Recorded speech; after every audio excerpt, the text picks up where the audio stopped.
7th Standard History and Civics, Civics Chapter number 6, Directive Principles of State Policy and Fundamental Duties. In the last two chapters, we studied the fundamental rights guaranteed by our Constitution. So, इसके पहले वाले chapter में इसके पहले जो दो chapters हुए 4th and 5th, उसमें अपन ने पढ़ा है फंडामेंटल राइट्स के बारे में जो कि कॉन्स्टिट्यूशन ने दिया था.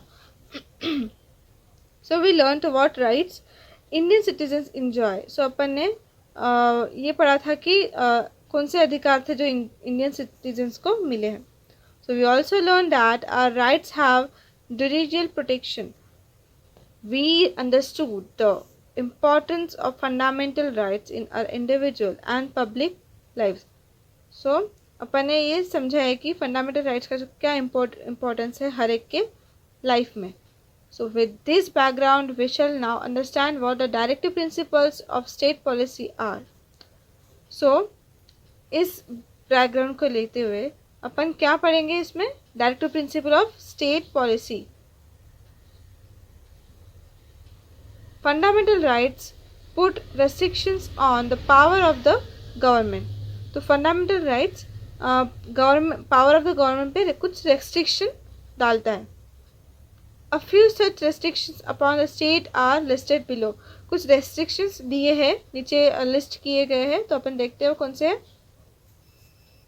State shall not discriminate between and among citizens on the basis of caste, religion, race, language or sex. So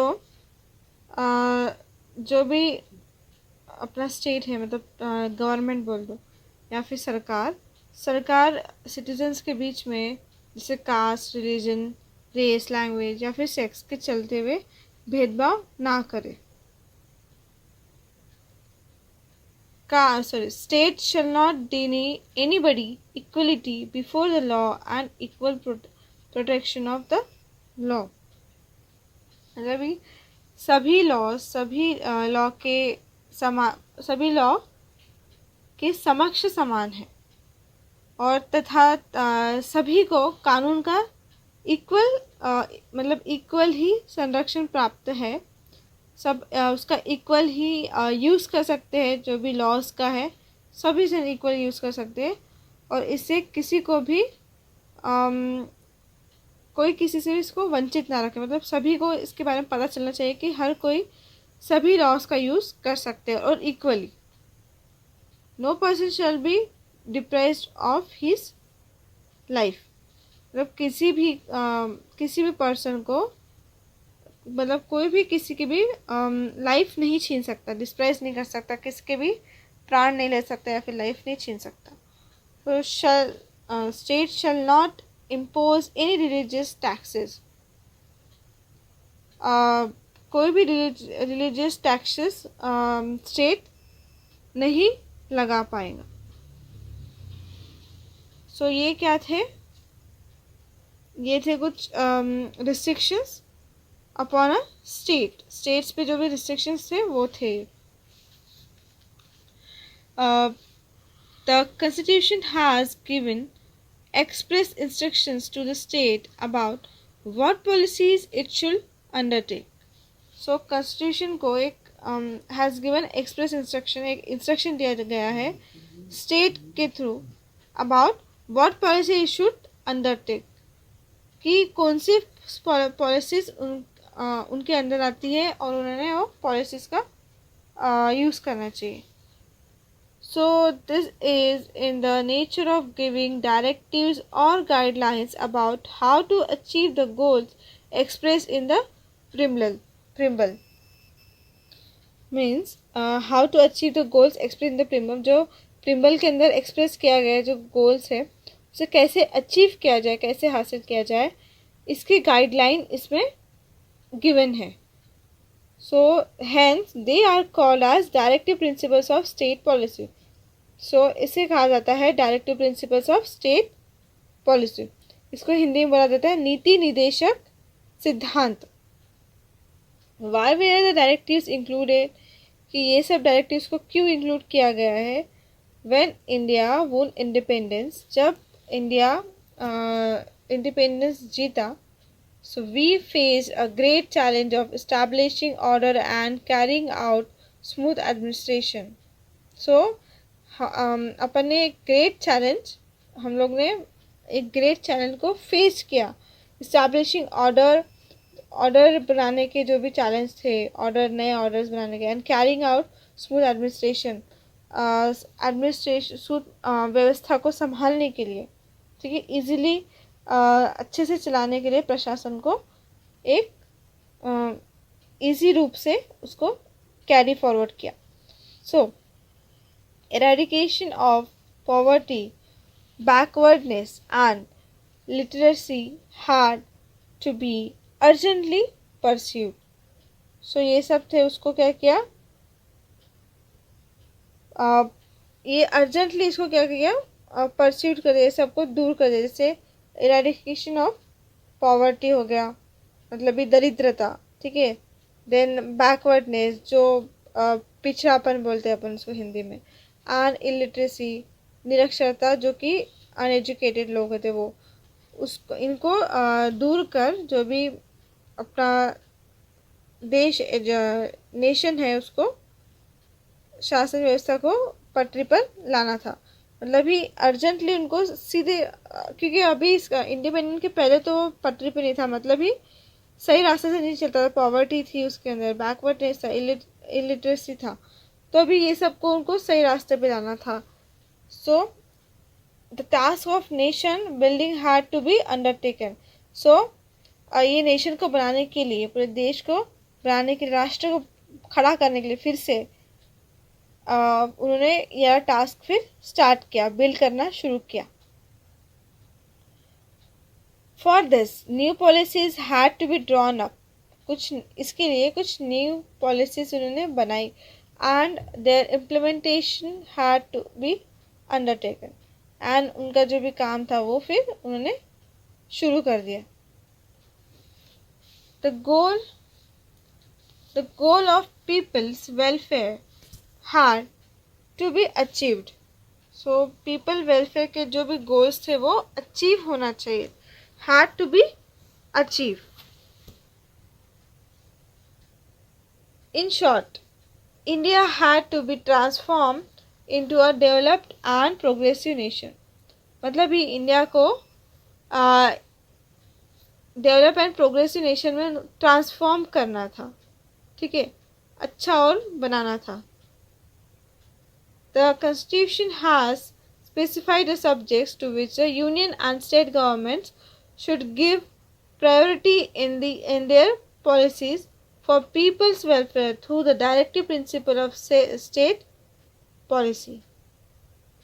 So इसके लिए संघ सरकार और राज्य सरकार को किन विषयों को प्राथमिकता देनी चाहिए, मतलब भी किन सब्जेक्ट्स को उनको स्पेसिफाई करना चाहिए सबसे पहले, इसका मतलब भी प्राथमिकता देनी चाहिए, और लोक कल्याण हेतु कौन सी उपाय योजना करनी चाहिए, मतलब भी कौन सी पॉलिसी यूज़ करना चाहिए, priority in their policies for people's welfare. People's welfare के लिए कौन सी पॉलिसीज यूज़ करना चाहिए, ये सब कॉन्स्टिट्यूशन में नीति निर्देशक सिद्धांतों का द्वारा स्पष्ट किया गया था.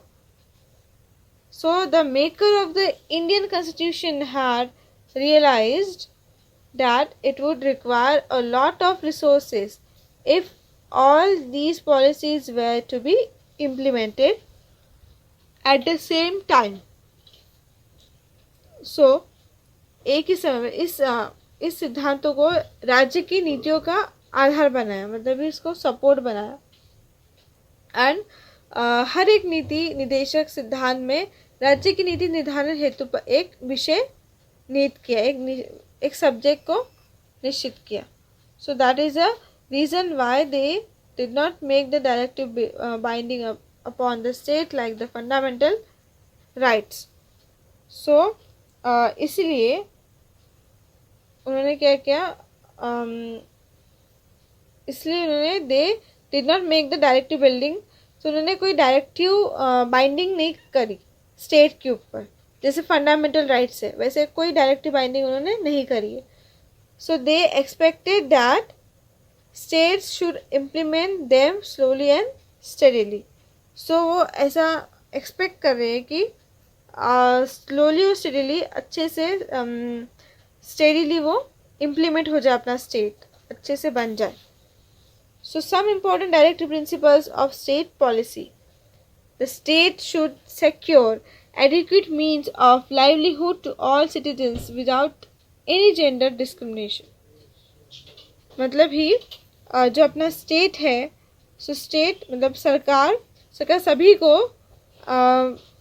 Adequate secure adequate means of livelihood to all citizen.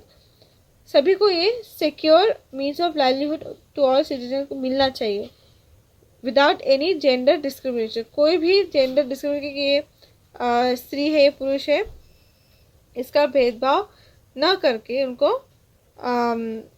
आजीविका साधन उपलब्ध करा दे. So the state should secure equal pay for equal work for both men and women. So दोनों मैन एंड वुमेन को सेम काम के लिए समान ये मिले, वेलफेयर वेतन मिले. The state should secure the improvement of public health. मतलब ही मतलब स्टेट को ये ध्यान रखना चाहिए पब्लिक हेल्थ के इम्प्रूवमेंट के बारे में, लोगों के स्वास्थ्य सुधार हेतु उपाय योजना करे, मतलब ही कोई इम्प्रूवमेंट करे. सो the state shell endeavor to protect and improve the environment and safeguard the forest and wildlife of the country. So इसका सीधे से ये मतलब है कि इन्वायरमेंट की रक्षा करना चाहिए, उनकी सिक्योरिटी का ध्यान रखना, इन्वायरमेंट का कोई इन्वायरमेंट को कोई हार्म ना पहुंचा सके. Then the state shall protect all monuments of historic interest and national importance. जो भी अपने नेशनल की जो भी ये है मोन्यूमेंट्स, हिस्टोरिक मोन्यूमेंट्स है एंड नेशनल इम्पोर्टेंस, जो भी अपना नेशनल इम्पोर्टेंस को प्रोटेक्ट करना चाहिए, उसको प्रोटेक्ट करे.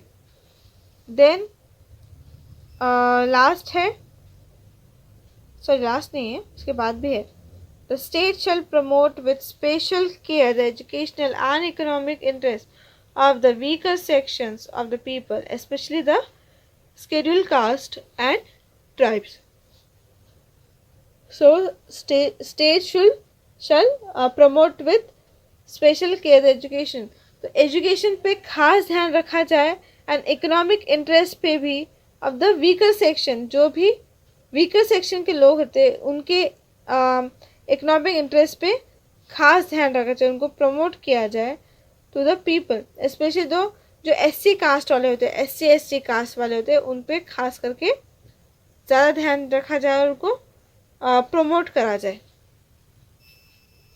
The state shall offer public assistance to citizens in cases of unemployment, old age, sickness etcetera. Unemployment मतलब बेरोज़गारी and old age and sickness से लोगों की, सिटीजन्स की वो रक्षा करे.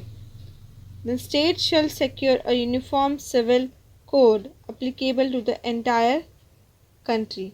So, इंडिया के सभी सिटीजन्स के लिए इक्वल नागरिक कानून लागू करे, इक्वली सभी को सेम कानून लागू करे.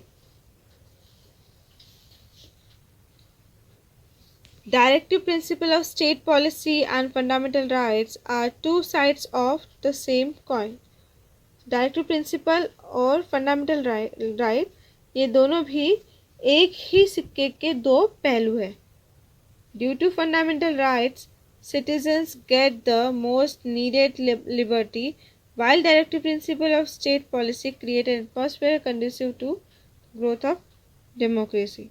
So due to fundamental right की वजह से citizens get the most needed liberty.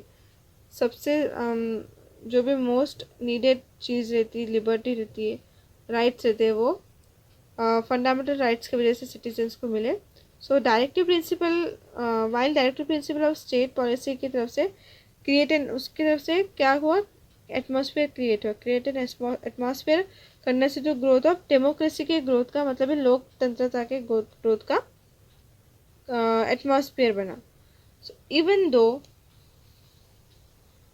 we cannot go to the courts if a directive is not implemented by the government, अगर अपन we cannot go to the court, अगर हम अपन नहीं जा सकते court में if directive is not implemented by the government, जब तक कोई डायरेक्टिव अपने को इम्प्लीमेंट ना करे गवर्नमेंट की तरफ से, we can put pressure on the government in various ways to make a policy in order to meet these goals.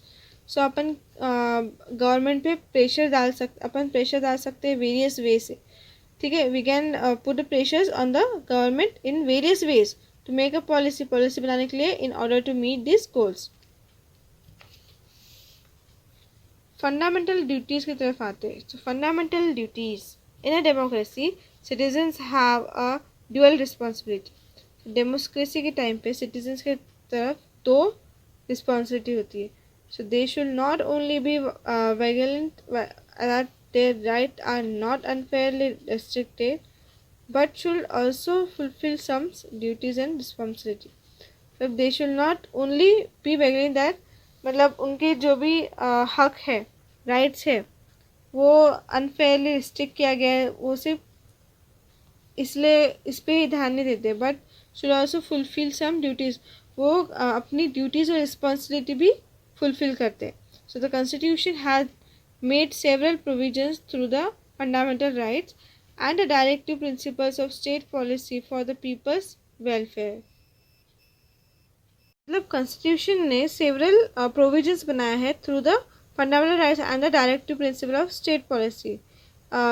लोगों की उन्नति के लिए उन्होंने क्या किए हैं, कुछ सेवरल प्रोविजंस तैयार किए. The benefits of the various schemes of the government cannot reach all people if they do not fulfill their fundamental duties. So the benefit of various schemes, जो various schemes निकालते हैं उसके जो फायदे उसके benefit है of the government cannot reach at the people, लोगों तक नहीं पहुंच सकता if they do not fulfill, अगर वो not fulfill their fundamental duties, अगर वो अपनी फंडामेंटल ड्यूटीज़ अगर पूरा नहीं करते, मतलब मौलिक कर्तव्य अगर वो अपने पूरे नहीं करते, तो तब तक उनको वो बेनिफिट्स का various schemes of the government जो भी जितने बेनिफिट्स है उसका लाभ नहीं होगा उनको. So for example, the government has implemented several projects under its Swachh Bharat scheme. So for example के तौर पे यहाँ पे स्वच्छ भारत स्कीम का एग्जाम्पल लिया है. तो गवर्नमेंट ने बहुत सारे प्रोजेक्ट्स इम्प्लीमेंट किए हैं अंडर इट स्वच्छ भारत स्कीम के अंडर में उन्होंने बहुत सारे प्रोजेक्ट्स को इम्प्लीमेंट किया. But people to need to change their habits that make public places dirty. So लोगों को अपनी हैबिट वो चेंज करनी चाहिए कि पब्लिक प्लेसेस को गंदा ना करे. In order that the Indian citizens become conscious of their responsibility. Fundamental duties were included in the constitution. So in order to that the Indian citizens became conscious of their responsibility. वो conscious हो जाते हैं अपने responsibility को लेके. And fundamental duties were included in the constitution. तो fundamental duties ये constitution के अपने संविधान के अंदर included है. The fundamental duties of the Indian citizens are as follows. अभी यहाँ पे fundamental duties के बारे में बोला है, Indian citizen के fundamental duties के बारे में. To abide by the constitution and respect the national flag and the national anthem. To abide by the constitution and respect मतलब ही national flag और national anthem का अपने को respect करनी चाहिए. अपने जो संविधान ने अपने को जो दिया है उसका अपने को रिस्पेक्ट करनी चाहिए.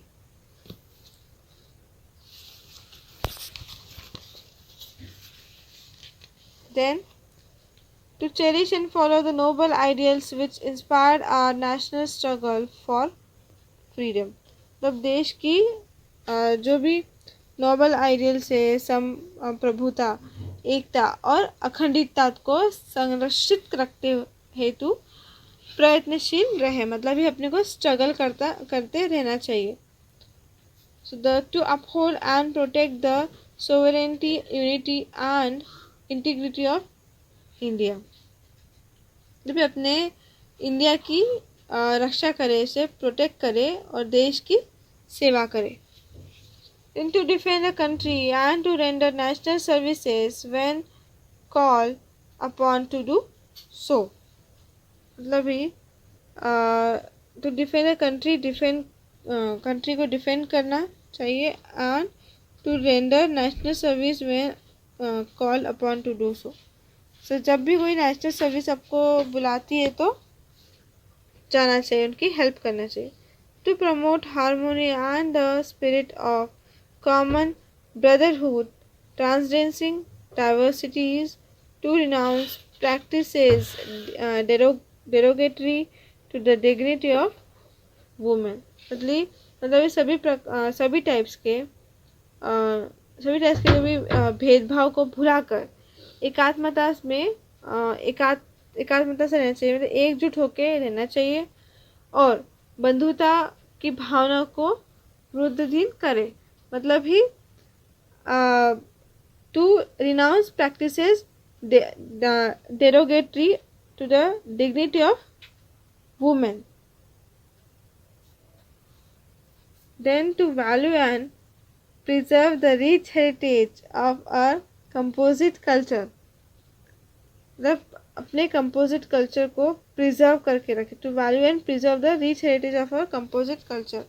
अपने जो composite cultures है, rich heritage है, उसको उसकी value करे और उसको preserve करके रखे, उसको गंदा ना करे. To protect and improve the natural environment and to have compassion for living creatures. To protect and improve, protect और improve करना चाहिए natural environment को and to have compassion for living creatures. Then to develop the scientific temper, humanism and spirit of inquiry and reform.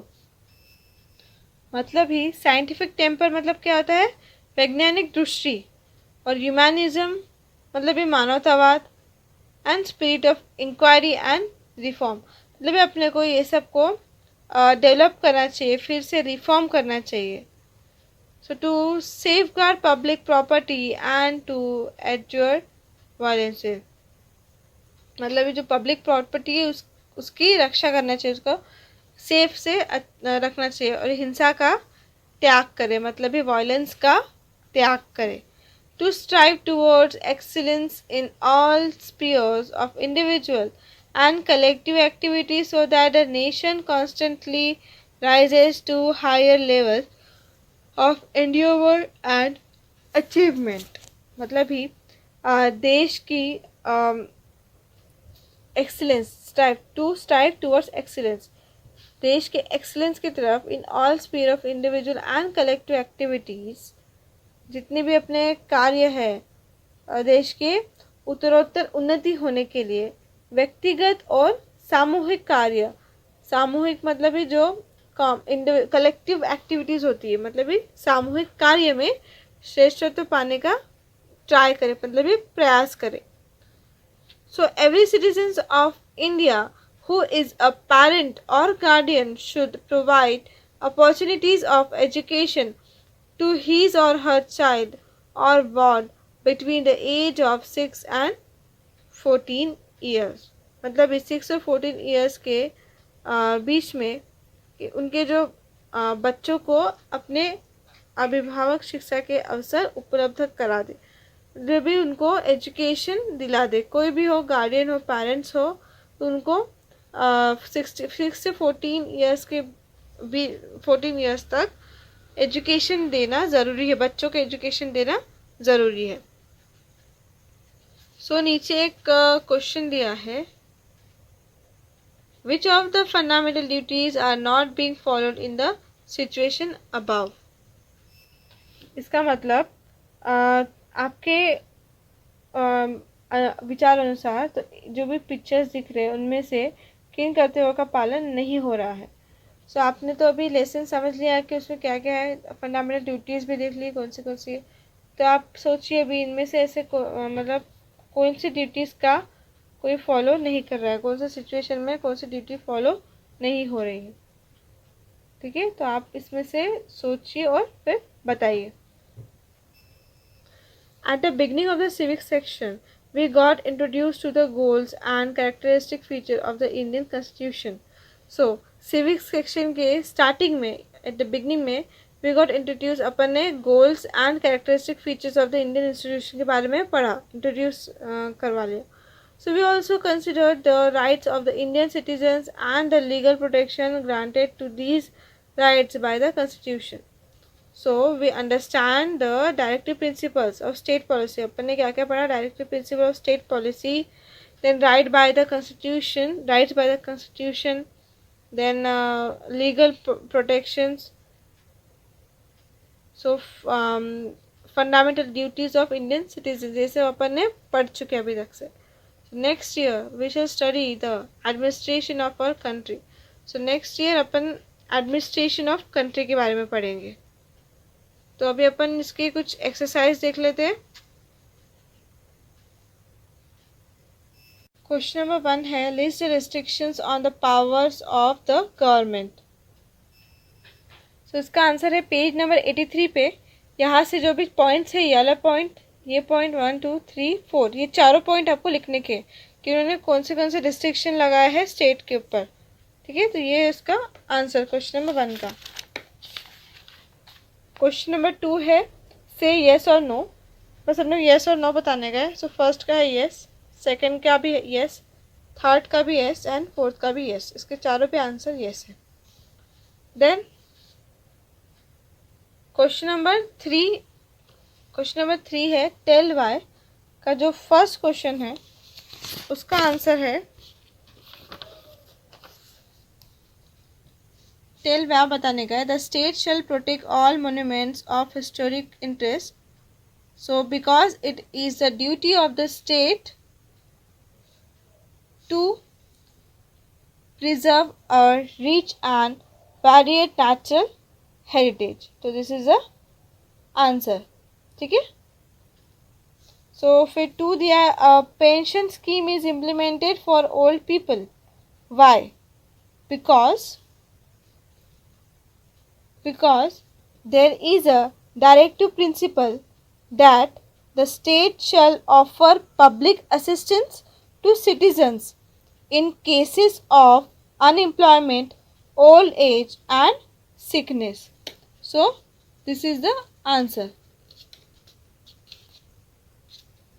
Next, third है, free and compulsory education has been made available to children in the age group 6 to 14. Why? Because it is fundamental duty of every parent or guardian to provide opportunities of education to his or her child. Right to education has become a fundamental right. So ये इसका answer.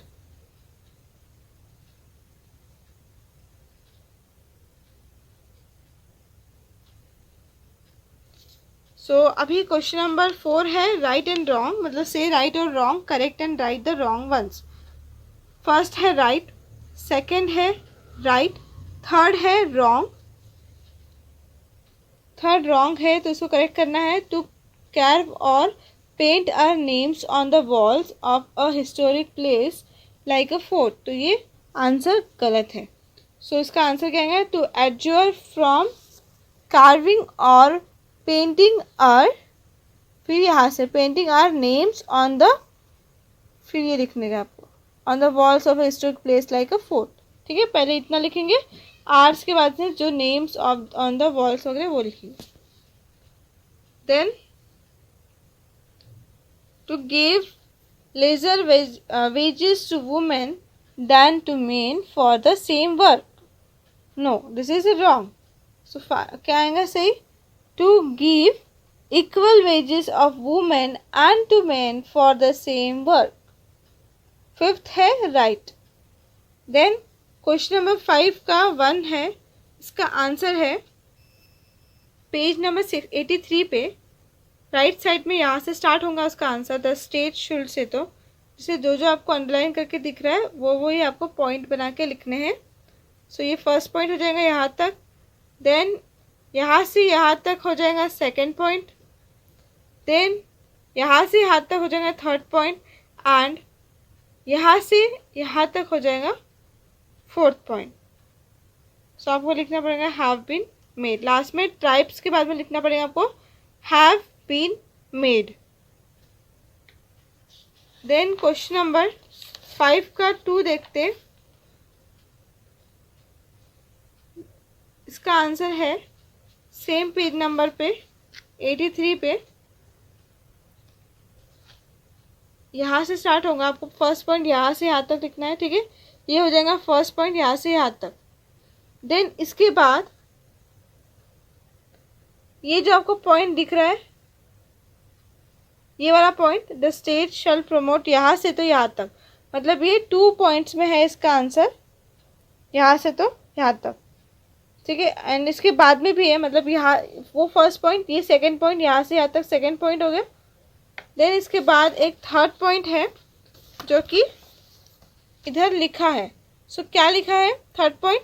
To treat every individual of the society as equal, the provision of uniform civil code was made in the directive principles. So this is the third point of question number 5 का second का answer, ठीक है। तो ये रहेगा यहाँ तक।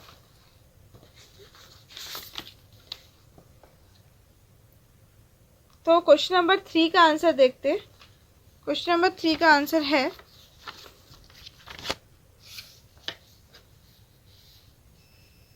ये पूरा आप आंसर रीड कर लीजिए, यहाँ से स्टार्ट होगा एंड ये पॉइंट वाइज बना के लिखना पड़ेगा आपको। जैसे यहाँ पे लिखा है 1 2 3 4, तो ऐसा आपको पॉइंट वाइज बना के लिखना है, ठीक है।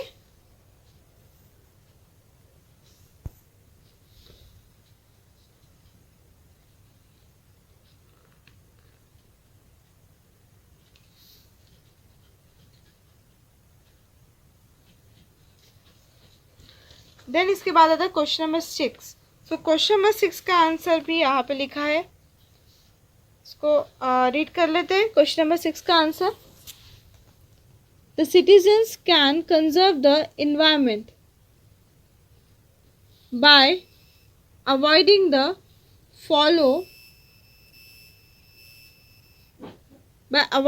Following types of activities. कौन सी activities? Wanton cutting down of trees, use of plastic, industrial waste released in river and lakes, excessive smoke emitted by vehicles cause pollution. Second है blaring loudspeakers and screeching horns cause noise pollution.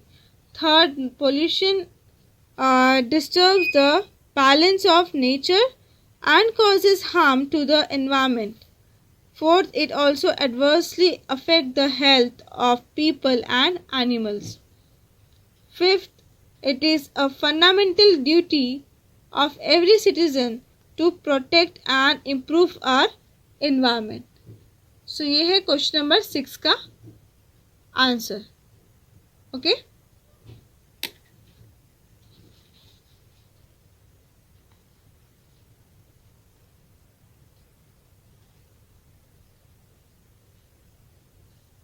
सो ये chapter and ये history यहीं पे finish होता है। अगर आपको question answer learn करने में प्रॉब्लम जा रही है तो आप उसे पहले समझ के पढ़िए एंड 3 टाइम्स आप लिख के निकालिए समझ के, देन 4 टाइम्स आप बिना देख के लिखने की कोशिश कीजिए। अगर आपको 4th टाइम बिना देख के नहीं आ रहा है तो 5th टाइम ट्राई करिए, तो आपको जल्दी से याद रह जाएगा। Okay, thank you.